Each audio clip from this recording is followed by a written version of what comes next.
Welcome to the FastRead podcast. Today is Thursday, February 26, 2026. Here are your top ALPA and industry headlines.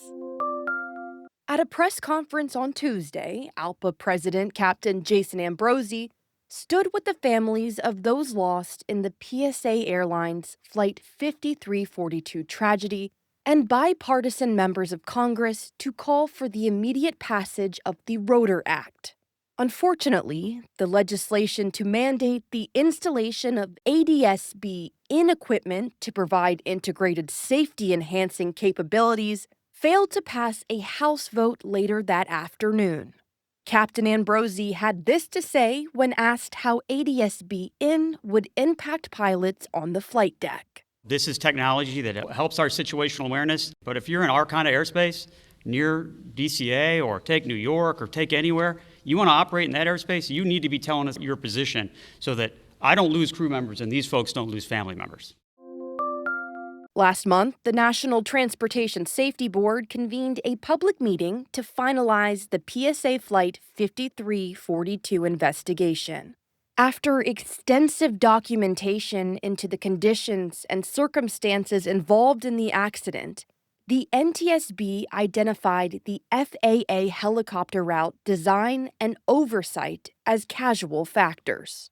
In addition to urgent safety recommendations previously issued to limit or prohibit helicopter operations near Washington National Airport in certain situations, the agency made an additional 50 recommendations, like expanding instructor-led, scenario-based threat and error management training.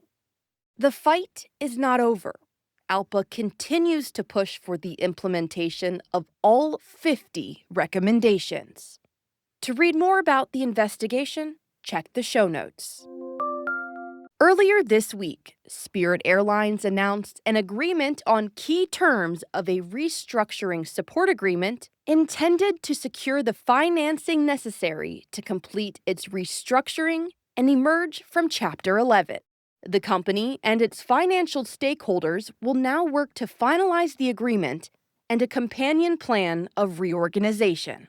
Spirit ALPA Master Executive Council Chair Captain Ryan P. Muller responded to the news this week, saying, quote, "This development provides a meaningful path forward for our pilots and their families. The Master Executive Council will continue its detailed and independent analysis of Spirit's business plan and will engage management directly on any matters that may impact our pilot group.